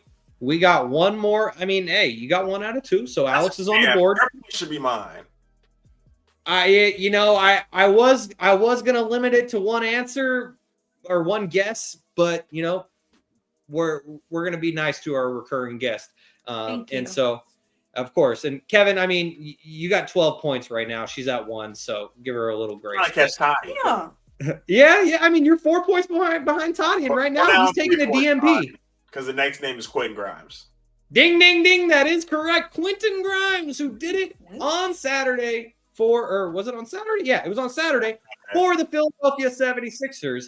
He almost won me my fantasy matchup in what was an absolute barn burner, but then Franz Wagner let me down on Sunday, and I lost by 2 points. So Quentin Grimes and Luka Doncic. That is correct. Ding, ding, ding. So Kevin gets a point, and as he confidently said, he's now 3 points behind Toddy. Toddy has 16. Kevin has 13. Kaz has 2. Alex has 1. And so we know about Quentin Grimes and Luka Doncic, who the Dallas Mavericks traded away. We just talked about them. So they're not eligible for this next question. There's 3 other players who have made a huge impact this season, and this is kind of an ambiguous question, but there are 3 other players on other teams that the Dallas Mavericks traded away who have made huge impacts throughout the NBA this season. One of them's Luka Doncic. One of them's Quentin Grimes. There are 3 other players on this graphic that I'm looking at, and Kevin has a smirk on his face. He's smiling. Just to bounce back to you, Alex, who is one of those other 3 players? So I'm talking about 5 total. We already talked about Luka. We already talked about Quentin Grimes. There's 3 others. Jalen Brunson. Ding, ding, ding. That is correct. Okay. Your guess from the last round helps you out. So Alex gets a point there. She's now tied with Kaz with 2. All right, Kevin, there's 2 more. So other than Luka Doncic, Jalen Brunson, and Quentin Grimes, there are 2 other players that have made a significant impact around the NBA this season that the Dallas Mavericks traded away. So who are those other 2 players? Are we going to count Derrick Jones Jr. as one of those players? Ding, ding, ding. That is correct. Good guess. That's a great poll right there. Derrick Jones Jr., now a member of the Los Angeles Clippers of Inglewood. I'm going to just call them the Los Angeles Clippers of Inglewood because in baseball, you got the Los Angeles Angels of Anaheim. And so anyways, Kevin picks up a point. He's now at 14. He's creeping up on Toddy. Duty calls. That's why he's the pod father. Duty calls. Sometimes you got to step away, but unfortunately, it's rough timing for Toddy when it comes to the rundown today. And so, Alex, you just heard Kevin. He said that he knows the next one too. So you only got one guess before Kevin confidently answers the final player. So, Alex, who's the guess when it comes to there's 5 players in the NBA that the Dallas Mavericks have traded away recently within the last 5 years, and they have made an impact in the NBA this season. Luka Doncic, Jalen Brunson, Quentin Grimes, Derrick Jones Jr. are 4 out of the 5 players. There's 1 player remaining, Alex, and if you don't get this 1 player, I'm going to shake your hand. Whoa. Just ask the question and keep moving. Sorry, that was a little too much. You guys are putting me on the spot. Usually when I'm taking tests, I can really I give myself like 15 minutes to like think about this question because I come back to this one. But I can't think of a player off the top of my head. All right, bring it on this way. Toddy, I have 20 points now. Bring it on over for 21. No, he's got 14. He picked up 2 points while you were gone, Toddy. And just out of fairness, Kevin. Oh, no, it's too late. It's too late. No, I didn't guess. Yes, you did. You said you didn't know. Well, Alex, we have moved on from you, unfortunately. You said that you said that you needed extra time. Yes, I didn't guess though. But this is Who made the rule? No answer. High pop quiz. I already gave you enough grace. You guessed 2 answers on 1 question. We're moving on. You timed out. So, but Kevin, just to show some respect to Toddy here, as he hasn't gotten a chance to answer any of the questions so far. We gotta give him. We don't. Because we gotta rotate. We gotta rotate up. We gotta look at the screen. Rochambeau 1 time. You gotta earn it. Rochambeau 1 time. Earn what? I don't even know what the question is. Exactly. He doesn't know what he's going to guess it. No. Rochambeau. What is it? What's the Rock, question? Rock, paper, scissors, shoot. Come on. All right. He wants to. Shaun, flip a coin. No. I got a wanna coin control my handy. destiny. He's not gonna hold it. Come on. All right. Well, Rock, paper, scissors, So can I shoot. guess real quick? No. no, Alex, Alex, your And I turn is know over. the answer. Alex, your turn is you're over. cooked. You're cooked. Okay. All right, Kevin, I'm going to make an executive decision here. And Oh, you're probably not going to like it. But you have, Kevin, you have had a chance to answer 4 questions now. Toddy hasn't Not had a my chance fault. to He answer had a any of them. child. We have a rundown. I was here. He can't show up to the fourth quarter and play, coach. But we're going counterclockwise on the screen. And so from quarter, coach, he but- can't play. from Alex to Toddy and then to Kevin. So Toddy, the question is that the Dallas Mavericks have traded away 5 significant players in the last 5 years who have made an impact in the NBA this season. We've already named 4 of them. Those 4 being Luka Doncic, Jalen Brunson, Derrick Jones Jr., and Quentin Grimes. There's one more player remaining. Oh, that the Porzingis. Dallas Oh, ding, ding, ding. There you go. So sorry, Kevin. Porzingis. So Toddy picks up a point. So now Toddy has 17. Kevin has is 14. so bad. Kaz has 2. Alex has 2. But hey, Kevin, this was a productive week for you. You've cut down on your deficit to Toddy. You are now trailing him by 3. We had to give him a chance to answer one question. He Man, we he came in at the very end. For the executive decision. We ain't gonna have no more stragglers in the pocket on the game Exactly. floor. No more stragglers on the scoreboard. Just Kevin and Toddy. Those are points that I could have had. Now it was robbed twice. Well, I mean, but it. If it would have been just me, I would have got all those points. Just imagine. I think my fantasy football name is just universal on this podcast. Dude, you had one. Ball knower, University. Toddy wouldn't have known any of the King's questions. This is both. Hey, well, to be fair though, Kevin, you swung and missed on both King's questions. I know the first one was tough. Yes, I was the one who guessed. Well, I wouldn't have guessed Quentin Grimes though. I wouldn't have guessed that. Same. Yeah, Or Derrick Kevin. Jones Jr. Just the guy who knows ball just gets cheated. There you go. Yeah. Well, so It's like when you team up for a group project and the guy just shows up, puts his name. That's what I'm saying, Toddy. Me and Alex did all the work. Toddy showed up with 2 minutes left. I didn't even do work because I didn't even guess. You get 2 points for just putting your name on your project. Toddy's the Tyrese Halliburton of Team USA. He just showed up and got an A on the group project. Oh, Tyrese It's Halliburton. ridiculous. He's Jason Tatum. Oh, And as Smooth says, when it comes to Alex, address her as state champion Alex Dent. And also, I wanted to get to a couple other of the YouTube comments. We had 9 comments flow through during Shaun's pop quiz, and we appreciate you guys for that. Smooth also says, RIP to Tisdale. Yeah, Toddy, Wayman Tisdale was the answer to one of the questions. I would not have even got it myself, but I had Wayman Tisdale. He played for the Kings in the night. No. But yeah, Wayman Tisdale was the answer to a question related to Zach LaVine, the reigning Western Conference Player of the Week. Hey, look at that! Dad Dent knew the answer, Kevin. Pollard, they won't get it. He knew it. And as Kaz says, W Dents and their skills, as Dad Dent says, skills run in the family, Kaz. We appreciate you guys for engaging with us on YouTube as we're keeping things moving here on episode number 137 of Stats Over Politics. Shaun Holko alongside Alex, Kevin, Dent, and Javon. Toddy, Alex, unless you want to stick around with us for some NFL content, I think now is the time that we bid you adieu. Thank you for joining us as always. Thanks for stealing my points. She's about to go play zombies, ladies and gentlemen. Bonnet on. Oh, she dipped out right when I said it. Anyways, all right, guys. Now let's get to some quick NFL topics before we get on out of here. Toddy, we knew this was inevitable, but it still broke my heart as the 49ers traded Deebo Samuel for a 5th round pick to the Washington Commanders. 5th round pick for Deebo Samuel. Man, as I said in our Stats Over Politics fantasy group chat, it's crazy how much Deebo's value dropped and tanked this past year, but at least they got something for him. And so Javon, as my fellow 49ers fan here on the panel, still trying to figure out what the 49ers are going to do and what's going on with them. How did you feel about Deebo Samuel going to the Washington Commanders, the team that you picked to make the playoffs, and you were spot on and playing with your guy, Jaden Daniels? He isn't on that Caleb Williams tier for you, but Jaden Daniels has been your guy for a long time. It's a long time coming. I mean, it's sad to see Deebo go because we drafted him. So, I mean, it hurt close to home with this one. Might throw some on the grill, Kev.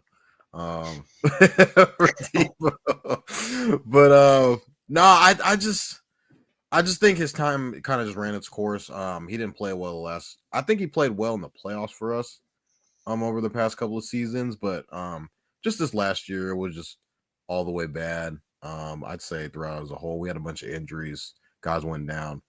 Guys weren't playing to the best of their abilities. And Deebo is one of those guys, and he can probably attest to that too and say he hasn't been playing his best ball that he knows that he's capable of.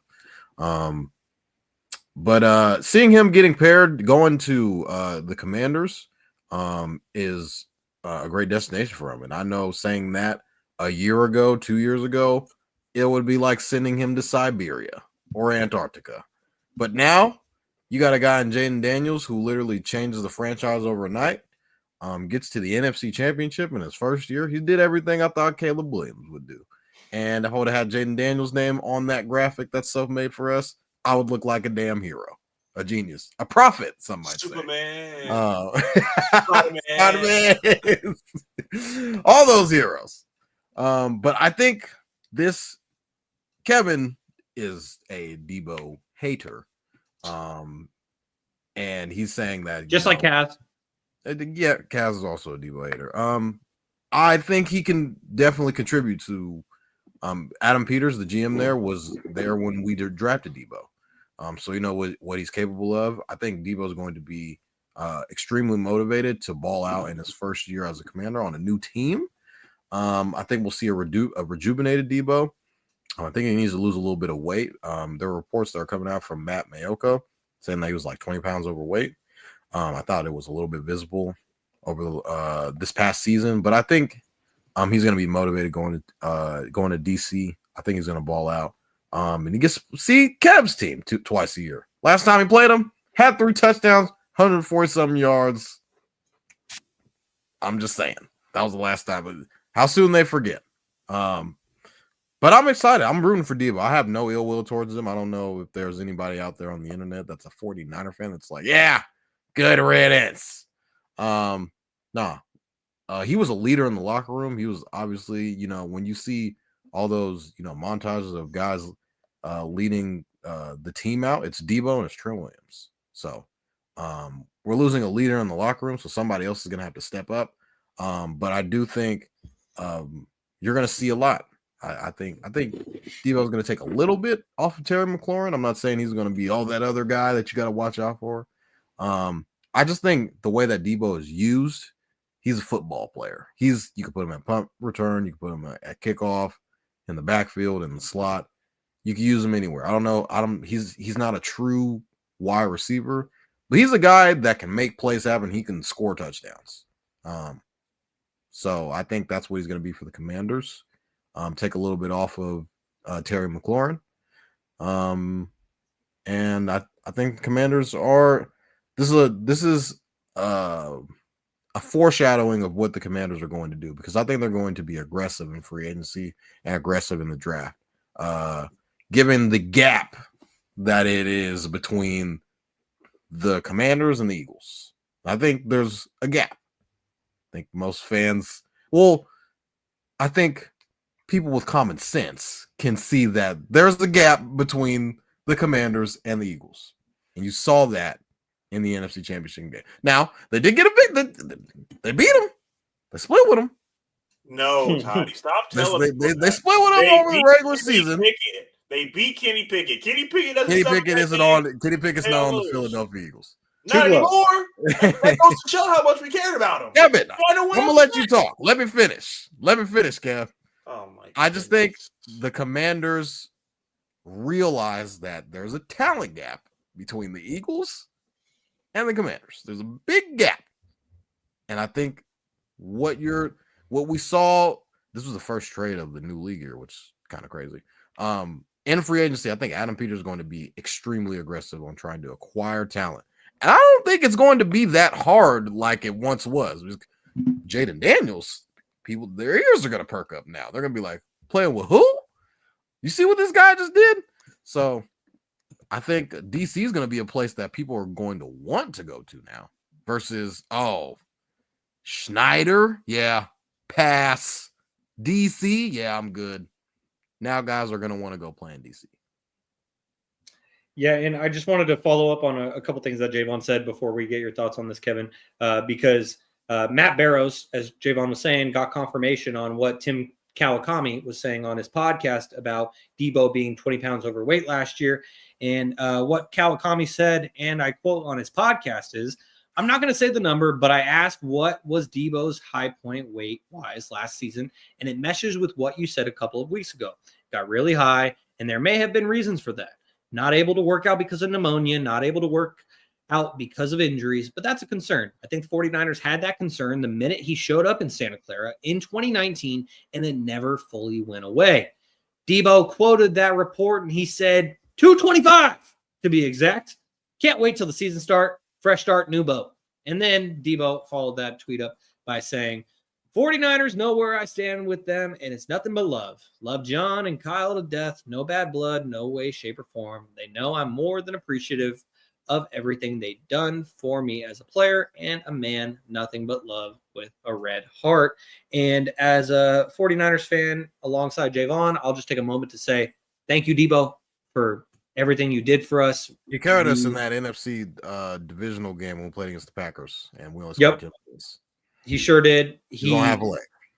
He reinvented a position so much so to call him a wide back. He truly made an impact. And I will never. My favorite Deebo Samuel memory is when he absolutely went off against the Los Angeles Rams on Monday Night Football. I think that was in when he ran over Jalen Ramsey. Yes. I think that was in 2022. And I was there at that game, and it was so awesome because going into that game, the 49ers were like 3-5, and I was like, season's over. Rams are going to cook us. They are going to stomp us out on national television. The 49ers stomped them out in that game, and the whole season turned around at that point. We know how the season ended that year, going on to lose in the NFC Championship game to the Eagles. Congratulations. But then Deebo got his lick back the last time he played the Eagles in Philly as a member of the 49ers. And just even though we didn't get the ultimate prize, Deebo's first season, we made it to the Super Bowl and lost. And then his second to last season with the 49ers, we made it to the Super Bowl and lost. Damn that Patrick Mahomes. But, you know, I will always have fond memories of Deebo. I'm always going to support him wherever he goes. I even acquired Deebo in a Dynasty Fantasy Football League last year, and I will proudly put him in my lineup as a Washington Commander. And I'm just hoping that he's able to resurrect his career a little bit because this past season was rough for him on multiple levels. And Kevin, before we get your thoughts, there's a lot to say on this. And as our recurring football, more specifically NFL guest here on Stats Over Politics, I did want to take some time just to highlight a couple of Kaz's comments. But first, Smooth says, Deebo's been tanking since we got CMC. And here comes Kaz. He has a lot to say about Deebo as he says, as an Eagles fan and the voice of Mike Tomlin, we do not care. Birds by 20 both meetings. He looks like a pregnant auntie. Deebo turned into Deborah. Toddy, quote, I think he needs to lose a little bit of weight.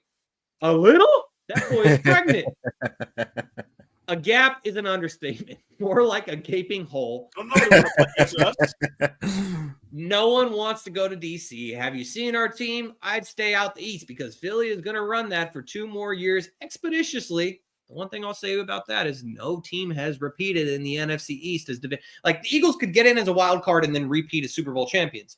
But when it comes to winning the division, it has not happened in over 2 decades. Just saying. Facts over politics. And finally, Kaz says, My favorite Deebo memory was when he showed up to a game looking zestier than ever and put up the worst stats I've ever seen. Oh my God, Kaz is on one right now. But Kevin, just what are your thoughts on Deebo Samuel entering your division that you own, being the NFC East? So every time I posted about it, every Niner fan says, well, what happened last time? Deebo's the Eagle killer. He's played the Eagles 3 times in his career. Can you guys guess how many catches he's had? Oh, I mean, how many touchdowns, go? I'm getting to that. Oh. How many catches? I'm gonna say in 3 games total. 3. It's Kevin's asking this question for a reason, so I'm gonna lowball it. I'm gonna say 3 games total. He had 8 catches. 13 catches. Ooh, okay. I lowballed it a little too much. Let's take a guess on yards. Just take a gander. 3 games total. I'm gonna guess. like He also runs the ball, so it's yards in total. Oh, so this is yards in total, 300. receiving and rushing. Yes. Okay, I mean, just that game that he had most recently against Philadelphia, he had himself a good game. So I'm gonna say total yardage, all purpose. I'm gonna go with 151. 244. And Oh shit, I'm lowballing the shit out of it. The amazing touchdown that Toddy loves to bring up. How many touchdowns did he have against the Eagles in 3 games, ladies and gentlemen? It's not a hard guess. Just think. 3. That's it. The Eagle killer is 1 and 2 as in this. Oh shit. Hey, man, that's a good average. 1 touchdown a game, that's a good average. Yeah, no, that's not how it works. He had 3. I get it. And I've been telling Toddy when it was news, Toddy sent me no. Multiple suitors for Deebo Samuel and Toddy are getting an 8th round pick. Kevin, is this baseball? Excuse me, I'm sorry. What's the relevant for trash? A 5th? Kevin, he's Deebo Samuel. He has his own position. He could do it all. Shaun, we went through every team in the NFL, and he was a number 2 option on 3 teams. Yeah, I remember that. If Deebo Samuel's name was Samuel Deebo and he never played for the Niners, we would never talk about him. He had 1 season of 1,000 yards, and the rest are ass. Straight to the point. They suck. I get it. Kevin, look at his all-purpose yards. Look at his touchdowns. It's not all about receiving. He's a wide receiver. That's his position. You guys paid him off of 1 good season. And now have a $31.5 million cap hit. You guys said, we'd rather lose money than keep your fat ass on this team.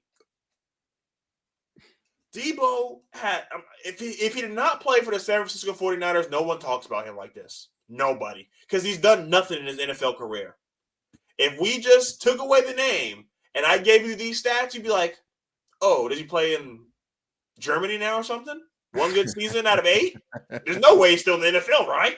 I'd be like, nope, he's a San Francisco 49er. So, long story short, congratulations. James Bradbury no longer plays for the Eagles, so I would love to see him the next time we play. Yeah, it's going to be interesting because now we get to see it twice a year. And him versus CJ, that's going to be must see TV. I can't wait. And, oh my gosh, we okay. Kaz, I don't even know if I want to read that, but I'm going to do it anyways. Lastly, on the Deebo Samuel topic, Kaz says, Eagles fans are not worried about Deebo. He looks like the cheerleaders of the longest yard. Give me a D. D.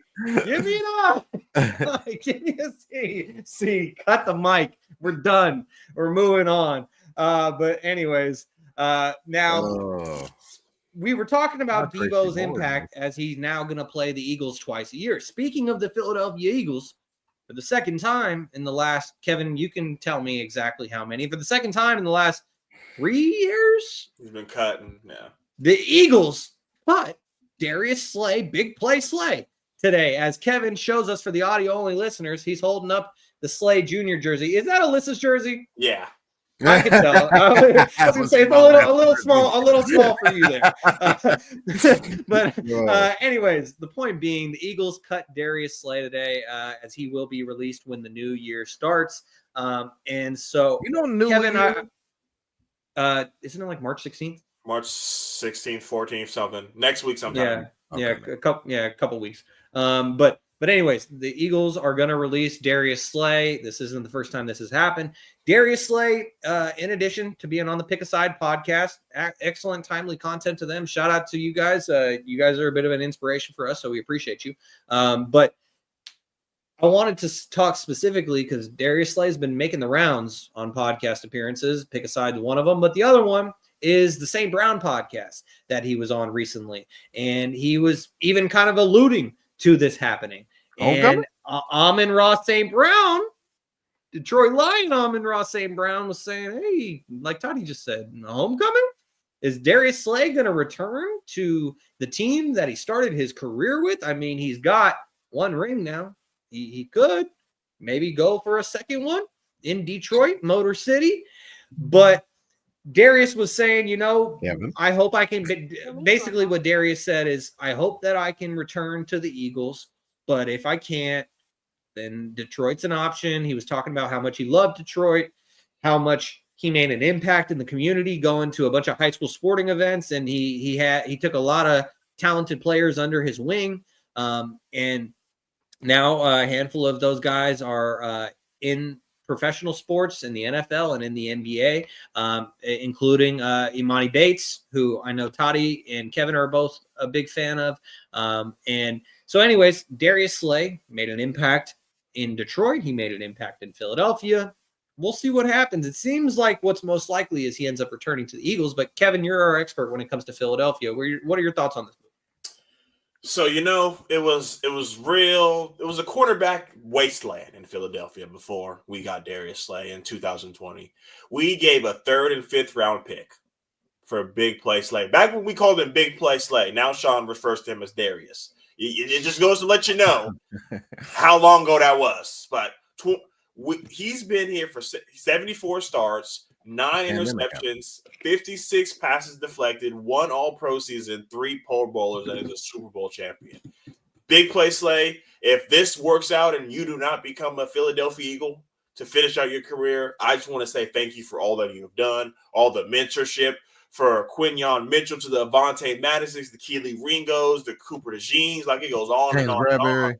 He was the guy in the locker room. And to see him depart, it's good. Like I told Toddy, on the field, we're not going to skip a beat. He was out every other game, and he's been hurt all season. In the locker room, it's going to hurt. He was a person who, like I said, led this defense. He was a captain for a reason every season he's been here.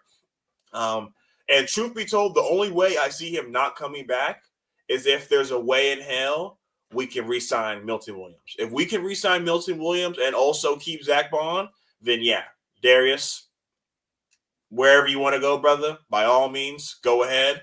And I also wouldn't be surprised if we sign everybody and he comes back for the vet minimum, because it's really hard to market yourself and have a suitors when you told the world you only want to play 18 more games.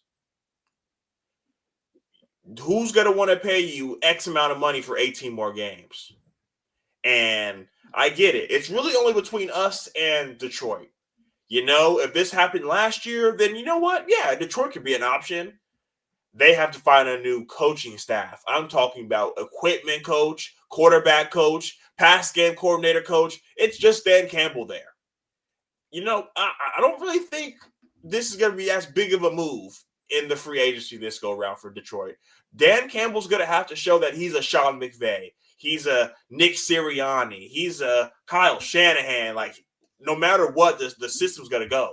We've never seen him without his coordinators. And I guess we'll just have to see. But if Darius Slay is no longer a part of our team, thank you so much for everything you did, the mentorship.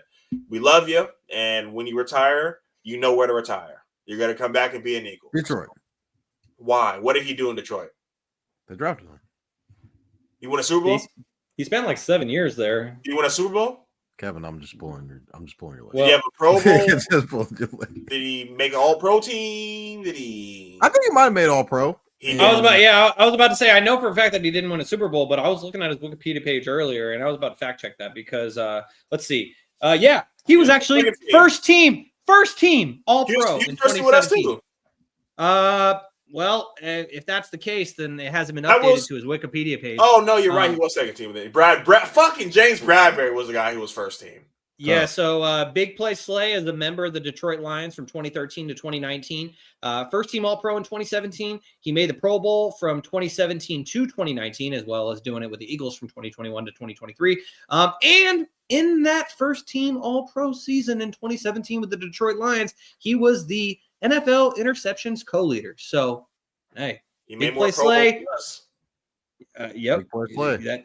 that is factual. When it comes down to history, we're gonna say Big Play Slay was known as a Philadelphia Eagle. Yeah, I mean, if he goes to the Hall of Fame, and like even if his career ended today and he goes to the Hall of Fame, he's gonna go in as an Eagle. And even though he spent less time with the Eagles, he just, as you said, Kevin, he was a Super Bowl champion with the Eagles, made more Pro Bowls with the Eagles. But Toddy, as we're running short for time and we want to get out of here before that 2-hour mark, just what did you think about Big Play Slay being cut by the Eagles again? Yeah, I don't know if he's done or if he's gonna. It sounds what Kevin's saying. It sounds like he's gonna end up coming back. I don't know if it's for the vet minimum, but I think he probably wants to run it back and see where this loaded roster is going to go. Free agency is upon us. Should be kicking off in the next couple of days. So I think we'll see a lot of dominoes fall, and based off those dominoes, if things go the right way, Slay will be back. If not, then he'll probably end up going back to Detroit. Is he the Ravens? Maybe. In a funny world, we get better. If he doesn't come back, that means Myles Garrett is a Philadelphia Eagle. No, stop it. I mean, why will the only reason he wouldn't come back is because we don't got the money for it. If we're not re-signing all these guys, we got the money for it. So the only way he doesn't come back is if, like I said, we're able to make a big move and re-sign Milton, or we're bringing in Myles. If we don't do either one of that, he'll be back as an Eagle. Yeah, and sorry, Toddy, go ahead. I said, yeah, I don't know if Slay wants to come back on the vet minimum. He's only playing one more year. You might as well do a vet minimum than 10 years in Detroit where you ain't gonna win shit, or 10 million. Well, yeah, I mean it's a vet minimum with an opportunity to go back to back and retire as a back-to-back Super Bowl champion, or you take your shot with the Lions. But I mean, until the playoffs happened, like the Lions seemed like they were going to go on cruise control of the Super Bowl. They were my pick to win the Super Bowl. And so we shall see what Big Play Slay does. I just wanted to highlight a couple comments from our other Philadelphia Eagles expert, Kaz Johnson of Kazzy Bear TV, real quick, as he says, I hate it. I hope he comes back. He and his family are huge assets to the family or to the city. But man, then he says, thank you, Slay, all fucking day. As we get to our last two topics here on Stats Over Politics, episode number 137, the Los Angeles Rams decided to the Lambs. The Lamb Rams. Yeah, I got LA Rams kind of that's how you know it's time to get out of here, as I'm starting to mix up my words. But anyways, the Rams decided to pay Matthew Stafford. I don't think any of us were really surprised. And I'm just gonna, before, instead of tossing it to you guys, I'm just gonna kind of just cover the basis of it. But the Rams decided to pay Stafford, as Toddy was saying it was either Toddy or Kevin that said it in. I'm pretty sure it was Toddy who said it in our group chat that Stafford didn't want to go to New York, being the Jets or the Giants. And the biggest news that came from Matthew Stafford wanting to get paid by the Los Angeles Rams was reporter beef, as Jordan Schultz of Fox Sports. Fox. Yeah, he's Fox. Yeah. So Jordan Schultz, heir to the Starbucks monarchy, whatever word you want to put on it. Jordan Schultz, who is also a Fox Sports reporter, trying to become a Big J. I mean, no, I guess at this point he is. I'm just medium J. I feel like I'm not trying to discredit him, but there's a little back. I got his post notifications on.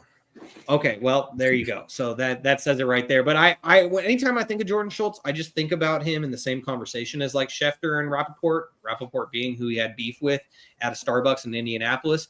And just when I think about him in that context, I'm like, all right, yeah, you're not the guy. But when it comes to overall NFL reporters, like, he's up there. I will say, just to peel back the curtain a little bit, I feel like part of the reason why I throw shade at Jordan Schultz sometimes is he has me blocked on Twitter, and I never once tweeted at him or said anything to him. He just, Damn, what you do, Shaun? I don't know. Like with Deion Sanders has me blocked on Twitter because in like 2015, when he was an analyst on ESPN Monday Night, or 2014, when he was an analyst on ESPN Monday Night Countdown, I tweeted at him and Trent Dilfer when they were saying the 49ers locker room with Harbaugh was toxic. And I was like, you guys are stupid. You're wrong. And Primetime blocked me, understandably so. That was deserved. With Jordan Schultz, like I never tweeted at him once, never said anything to him, never replied to one of his Maybe he tweets. doesn't like the Niners. I don't fucking know, because just one day I clicked on his page and it said I was blocked. And now with X under Elon, like you can still see people's tweets and see their profile. But when I clicked on his profile one day, like I saw someone add him and I clicked on his profile, that's all he had me blocked. And then I like searched my name with his name, and I was like, never once tweeted at him. I have no reason why I got blocked. But anyways, the biggest news from the Stafford getting paid by the Rams is that Jordan Schultz reported that Matt Stafford met with Tom Brady in Montana at Brady's house, and they went skiing together. But then Rappaport basically said that's not true. That didn't happen. It was a coincidence that they ended up meeting up with each other. In this scenario, I'm actually more prone to believe Jordan Schultz in his reporting, because when I saw Rappaport say that, oh, it was a coincidence, I immediately thought to myself, oh, like it was a coincidence, like Matt Stafford and Sean McVay were at the same resort in Cancun when he wanted to leave the Detroit Lions. Like, so I talk so much shit about Jordan Schultz, but I really feel like Rappaport got in this one, and he just took the bait that the agent was giving him or whatever. But anyways, point being, the Rams paid Matt Stafford. I don't think any of us are surprised. He didn't want to go to the Colts. He didn't want to go to either New York teams. He didn't want to go to Las Vegas. And now he's back with the Rams, who arguably, and I know Kevin and Kaz will say it was because of the snow, but the Rams were the closest to knocking off the dominant Super Bowl champions. And so now Matt Stafford, even though he will not have Cooper Kupp on his team anymore, Puka Nacua will still be there. Kyron Williams will still be there. And so now he returns to the Rams for another shot at winning a Super Bowl. As we keep things moving here on episode 137 of Stats Over Politics. Guys, we're closing things out with the news of today that the Cincinnati Bengals tagged wide receiver T. Higgins again for the second consecutive year. T tweeted, just straight up, tag in all lowercase with a period. Tag, hey, tag, you're it. So that's T's thoughts about it. I think I saw the number was $26.2 million that he's going to get paid for this one season. So he's getting paid a lot of money in back-to-back seasons, but there's no security. He could go out there, tear his ACL, and then no one wants to pay him anymore. And so I completely understand him wanting that security. But he's going to get a lot of money this year. The question is, will it be for the Cincinnati Bengals? So we got to close things out with the this or that segment. But before we get to that, Kevin, I just wanted to ask, is T. Higgins going to play for the Cincinnati Bengals this season, or is he going to be elsewhere? He's playing for the Cincinnati Bengals this season. I was telling Toddy, this isn't like getting tagged in Jacksonville. This isn't getting tagged in Tennessee. You're tagged with Joe Burrow and Jamar Chase. It could be worse. You know, you're getting top dollar. You get to go out there, put out a healthy season. Because, I mean, I get it, Toddy. I know you wanted him to be a Niner. I don't know how you would do it, but I know that's what you really wanted. I know a lot of Commanders fans were really hoping for him. T. Higgins is a number 2 receiver solidified. I think he's one of the top number 2s in the league. If he were to get his moment as a number 1, what could he be? We don't know. I don't think we'll ever see, because Joe Burrow has come out. This or that with T. Higgins a while ago. We have not, but we should. But I truly believe that Joe Burrow means it when he says he'll take money away to pay these guys. He says, we've seen the Eagles do it. You see these guys paying the team, paying all their players and keeping all their players. If they can do it, why can't we? So, I mean, I'm really sad for T, but him coming off an unhealthy season, it would have been hard for him to really get a payday, but teams like the Patriots would have backed up the truck for him. So I guess we'll have to wait and see. I mean, if they start off like they usually start off, I wouldn't be surprised if he's traded, but all things riding well in Cincinnati, I believe he's going to stay there. So, Toddy, before I get your thoughts on T. Higgins and getting tagged again, Cousin Marcellus has announced, I'm here. We appreciate you for tuning in, as always, Cousin Marcellus. And I just wanted to read these mainly just as a follow-up to what Kevin was saying earlier. Kaz says, I don't want Miles. We can get Crosby, who would be cheaper. Well, guess what? Max Crosby, if he's going anywhere, he's going back to the Bay where he loves so much. And then Kaz also says, not Shaun out here with legit ops. I was unfamiliar with your game. I mean, I guess so. I mean, like I said, prime time, that was well-deserved. I earned that. But Jordan Schultz, I just don't get it. And then Kaz also says Bengals are going to be damn good next year. That was a huge tag. And then he also says he is the best number 2 in the league behind Smitty. So, is T. Higgins going to be a Bengal next season, or is he going to be elsewhere? Yeah, I kind of agree with Kevin. I think, well, first of all, the franchise tag for a wide receiver is $26 million. So that's not nothing. It's a good chunk of change. I think he's been wanting a new deal for the past like 2 years now. And as we've already so does Jamar. Yeah, you read my mind, Shaun. Jamar, there were reports coming about Jamar's contract that they're nowhere close. Which probably means that he wants $40 million as a wide receiver. And the Bengals are like, it's a little bit. We're trying to, get the band back together, as some might say. But I think T. Higgins, like their receiving core is really, really good. It's Jamar Chase, T. Higgins. Some may say Shaun got fleeced for T. Higgins a couple of years ago in fantasy. Yeah, I thought that I fleeced Toddy, and I was the one that got fleeced. The Brock Purdy season. But I think he's going to come back. I don't think he's not going to play because it's a significant amount of money. I do think the Bengals, with those two guys as their receivers, they're pretty unguardable. It's kind of pick your poison with them. I just think the problem with the Bengals is on the defensive side of the football. And they went and got the D coordinator from, I believe it was Notre Dame, if I'm not mistaken. I'm blanking on his name, but I think the Bengals are going to be a good team again next year. They got Joe Burrow. I think he had a career high in yards. So he's throwing it to Jamar. He's throwing it to T. Higgins. I think that's a pretty good combination. So with that trio at the helm, I think the Bengals can be a dangerous team in the AFC. They definitely can. And now, Kevin, if you could, please close out episode number 137. All right, Toddy, you asked for it. I'm going to give you what you want. I'm the people's champ for a reason. I'm going to give you what you want. So we just talked about this, man. So let's get right on into it. This or that T. Higgins edition. Toddy, you read my mind. So let's get it. First name up. DJ Moore. T. Higgins. I think I'm going DJ Moore.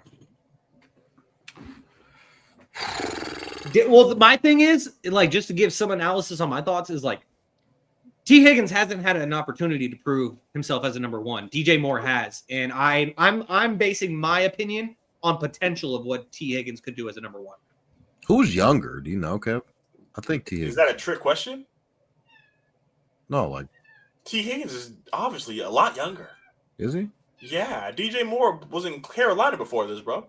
Oh, that's right. Yeah.